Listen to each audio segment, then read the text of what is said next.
Ya, pemirsa, 6 terpidana mati kasus narkoba telah dieksekusi pada hari Minggu dini hari. Tindakan tersebut sebagai pesan kepada pelaku termasuk negara lain, Indonesia tidak main-main dengan kejahatan narkoba. Namun Belanda dan juga berhasil memprotes eksekusi mati terhadap 2 warganya serta menarik duta besar mereka. Lalu harus ke Indonesia gentar dan meninjau kembali hukuman mati.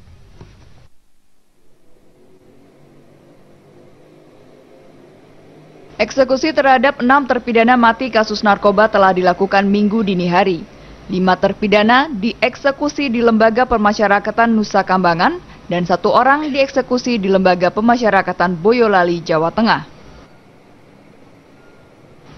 6 terpidana mati yang telah dieksekusi adalah Rani Andriani, warga negara Indonesia, Marco Arher Fardoso Moreira, warga negara Brasil, Daniel Enemuo, warga negara Nigeria, Angkim Soe, warga negara Belanda, dan Namaona Denis, warga negara Malawi. Selain petugas terkait, hadir di lokasi eksekusi, keluarga, kuasa hukum, dan perwakilan kedutaan besar dari negara yang warganya dieksekusi. Setelah regu tembak melakukan eksekusi, dokter langsung melakukan pemeriksaan untuk meyakinkan terpidana telah meninggal dunia. Jaksa Agung HM Prasetyo memastikan semua proses telah dilakukan sesuai prosedur dan tidak ada yang bertentangan dengan hukum. Jaksa Agung juga tak gentar dengan banyaknya penolakan.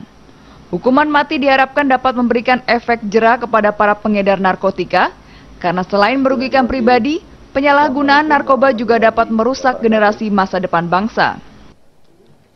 Yang dilaksanakan di tengah berbagai komentar pro dan kontra berlangsung dan berakhir dengan sukses, aman dan lancar,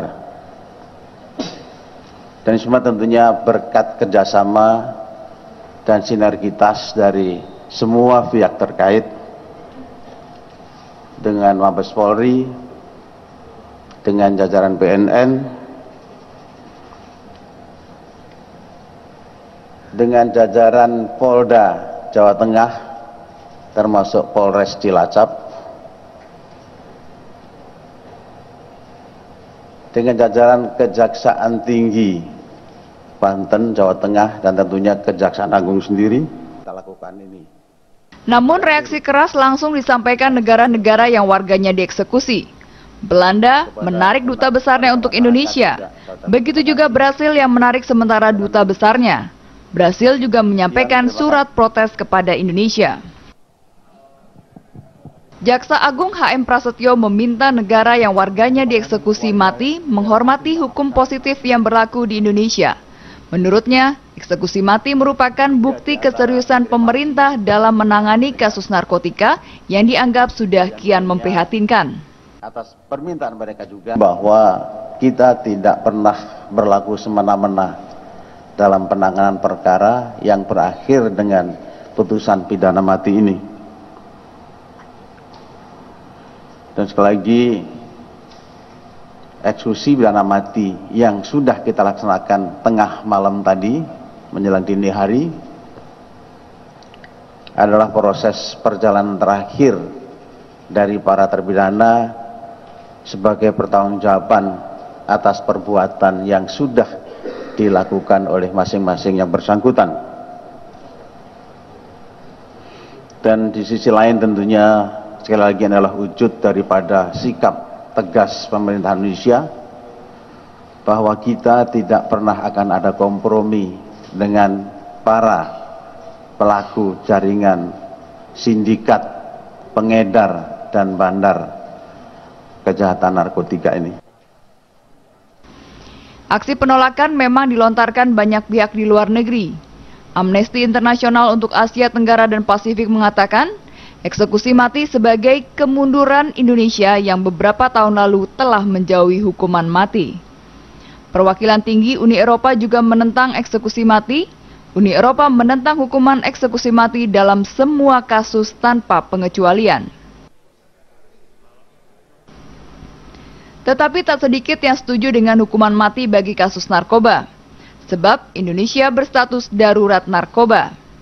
Kementerian Luar Negeri mencatat, dari transaksi narkoba di kawasan ASEAN saja, sebanyak 45% berada di Indonesia. Dan selain itu, Indonesia berada di urutan ketiga negara pemakai narkoba terbesar dan peredarannya di seluruh dunia.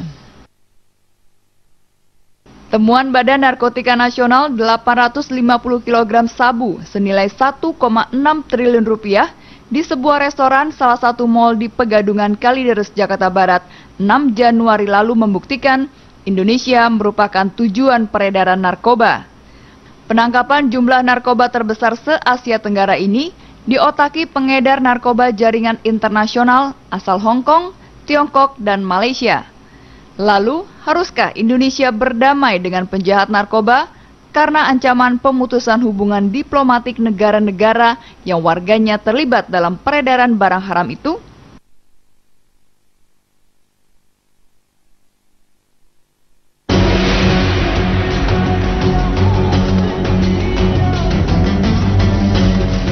Akan memberikan semacam sinyal dan pesan kepada semua pihak bahwa kita tidak main-main dengan kejahatan narkotika ini.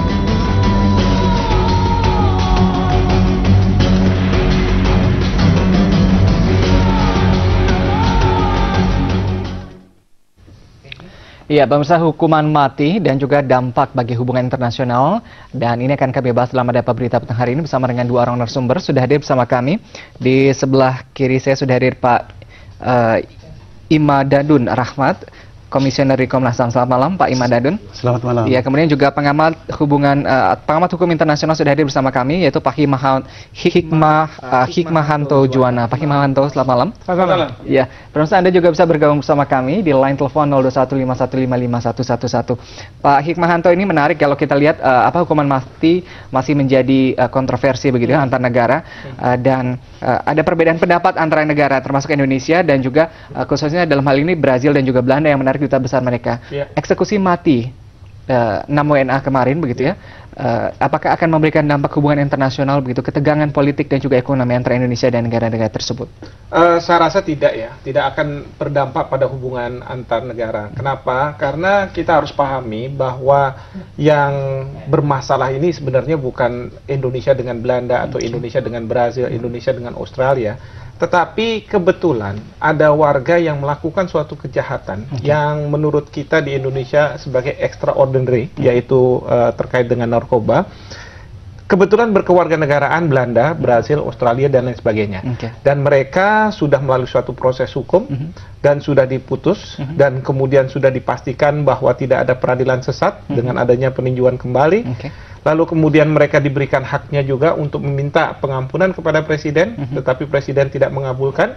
Dan sampai pada satu titik memang harus dijalankan vonis yang sudah dijatuhkan pada mereka, yaitu hukuman mati. Bahwa negara-negara seperti Belanda, Brazil, mereka tidak suka dengan hukuman mati di Indonesia, kita tentu bisa pahami, karena ambil contoh Belanda dan Brazil memang tidak mengenal hukuman mati. Lalu kedua juga mungkin ada sensitivitas dari publik mereka yang mereka harus tangani, sehingga mereka harus melakukan suatu protes keras terhadap apa yang dilakukan terhadap warganya. Dan ini biasa di dalam dunia diplomasi. Indonesia pun ketika kasus Ruyati juga melakukan hal yang sama terhadap Arab Saudi. Jadi menurut saya ini tidak perlu kemudian harus mempengaruhi hubungan antar negara, terutama Indonesia. Yang pasti adalah perlu dipahami oleh negara-negara ini bahwa kita sedang menghadapi darurat narkoba, di mana setiap hari katanya ada 42 orang meninggal karena masalah narkoba ini. Pak Hikmahanto, eksekusi mati begitu di awal kepemimpinan Jokowi JK begitu. Pesan apa yang ingin disampaikan begitu terkait dengan mungkin adanya kepastian hukum begitu dari pemerintahan Jokowi JK? Anda melihat ini atau banyak juga yang melihat begitu ini hanyalah tanda kutip begitu ya. Ini kan Jokowi JK bolak-balik diserang dengan pencitraan-pencitraan gitu. Saya rasa gini ya, kalau soal udah nyawa manusia tidak boleh kita bicara soal pencitraan. Kita harus bicara dalam konteks bahwa satu, harus diselamatkan negara ini. Harus generasi muda kita tidak boleh terdampak dengan narkoba sehingga bisa mengancam kepunahan dari negara ini. Yang kedua, tidak adanya kompromi ini merupakan aspirasi dari rakyat. Kita sudah rindu ketika pemerintahan SBY ingin seorang pemimpin yang tegas, dia bisa menjalankan aturan, ya, dan tidak ada kompromi kalau bisa bicara soal kejahatan. Dan ini sudah kita temukan figurnya di Pak Jokowi. Jadi kalau menurut saya tidak boleh pencitraan. Sekali ini roda sudah berputar, ini harus terus berputar. Bahwa banyak yang saya dengar dari luar negeri seolah-olah ada pembunuhan massal, mass murder, karena mungkin ada 60 terpidana mati yang menunggu. Masih menunggu 100 bahkan lebih. Bahkan 100. Tetapi yang harus diingat, ini bukan kesalahan Pak Jokowi. Karena apa? Harusnya pemerintahan sebelumnya mau menjalankan pelaksanaan hukuman mati ini. Sehingga sekarang ini tidak perlu terakumulasi di satu pemerintahan saja. Eksekusi mati ini gaung yang sangat ekstrim begitu. Lagi-lagi saya katakan, mungkin bisa dikatakan sebagai ini kontroversial begitu. Bagaimana dengan dugaan tadi, ada dugaan begitu masih ada peradilan sesat. Di beberapa pengadilan kita tahu begitu ya, masih ada tumpul ke bawah begitu ya. Ya, tadi saya dengar dari apa yang disampaikan oleh Pak Jaksa Agung, beliau mengatakan bahwa mereka yang akan dilaksanakan hukuman mati ini sudah dipastikan betul bahwa tidak ada peradilan sesat itu, bahwa hak-hak mereka sudah terpenuhi, aturan-aturan sudah diikuti, sehingga kita betul-betul pasti bahwa mereka memang betul-betul yang bersalah menurut keyakinan hakim yang memeriksa mereka. Pak Imad Dadun, pesan Anda ini Komnas HAM bolak-balik begitu ya, mengatakan bahwa ditinjau kembali begitu hukuman mati di Indonesia. Eksekusi mati 5 WNA dan juga 1 WNI begitu. Pandangan Anda? Ya, spirit pemenuhan hak asasi manusia internasional adalah mengurangi, mengeliminasi hukuman mati. Ya, karena hak hidup, ya, hak hidup itu merupakan hak yang paling tinggi di dalam di dalam struktur hak. Ya, dia disebut sebagai supreme human right, ya.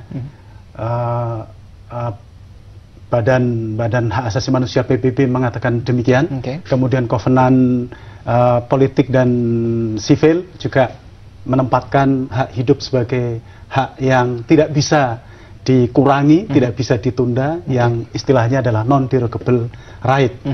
Jadi berdasarkan pada prinsip ini, maka spirit internasional itu adalah bagaimana mengurangi seminimal mungkin penggunaan hukuman mati sebagai tapi kondisi di Indonesia hukuman. begitu yang mengatakan tadi Pak Himahanto mengatakan bahwa ini sudah dalam kondisi darurat begitu narkoba. Kemudian langkah eksekusi mati ini merupakan bentuk kedaulatan nasional yang dilakukan oleh Presiden Jokowi. Iya, Komnas HAM berharap bahwa ini adalah kesementaraan. Ya, karena kita memahami bahwa narkotika adalah extraordinary crime, ya, yang dampaknya juga sangat luar biasa dan juga merupakan pelanggaran terhadap hak asasi manusia. Jadi terakumulasi beberapa jenis HAM yang dilanggar oleh penyalahgunaan narkotika ini.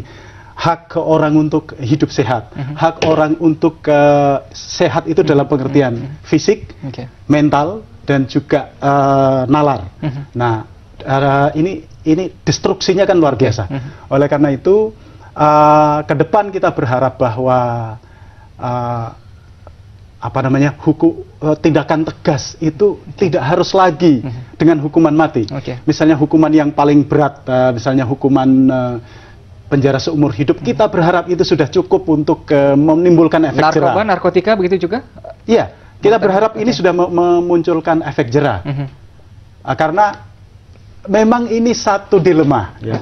Satu dilema. Kita tahu betul bahwa tadi disampaikan narkotika ujung-ujungnya adalah pelanggaran terhadap hak hidup juga. Pak Himahanto, Anda setuju nggak begitu? Kalau misalnya tadi begitu ditinjau kembali begitu karena PBB pun sudah mensoding begitu melihat ini sebagai bentuk tidak manusiawi begitu. Ya. Kalau terkait dengan hukuman matinya sendiri, tentu kita paham bahwa ada pro dan kontra, ada yang setuju, ada yang tidak setuju. Kalau saya ditanya, ya saya pribadi cenderungnya saya tidak setuju dengan hukuman mati. Tetapi pro kontra ini kan sudah memasuki Mahkamah Konstitusi. Lalu Mahkamah Konstitusi sudah 2 kali membuat putusan terkait dengan masalah ini, dan mereka mengatakan bahwa hukuman mati di Indonesia tidak bertentangan dengan Undang-Undang Dasar. Atas dasar itu, maka beberapa undang-undang yang mencantumkan sanksi hukuman mati tetap masih sah. Dan kemudian dalam peristiwa yang konkret, hakim memutus dan menurut rasa keadilan hakim bahwa yang bersangkutan ini harus dihukum mati, ya itu yang terjadi pada saat sekarang. Jadi ini yang harus juga dipahami bahwa setiap negara punya kedaulatan. Bahwa ada negara yang seperti negara-negara Uni Eropa yang mereka punya moral tertentu, meminta supaya negara-negara lain tidak menerapkan hukuman mati, boleh juga. Tetapi kedaulatan negara jangan kemudian diusik, kira-kira seperti itu. Dan yang saya ingin juga sampaikan, karena ada protes yang mengatakan bahwa kalau ada hukuman mati, peradaban tingkat suatu negara itu rendah. Loh, di Amerika Serikat, sejumlah negara bagian, dia masih menganut hukuman mati. Malaysia, Singapura masih ada hukuman mati. Kita masih menghadapi banyak tantangan begitu, kejahatan begitu ya. International crime, di sini ada cybercrime, human trafficking, terorisme begitu. Kita membutuhkan bantuan kerjasama juga dari antar negara. Nah, ini apa yang harus dilakukan begitu? Kalau mengingat bahwa ini akan menimbulkan ketegangan nantinya begitu. Akan kita lanjutkan di segmen berikutnya. Pemirsa jangan kemana-mana, tetap bersama kami.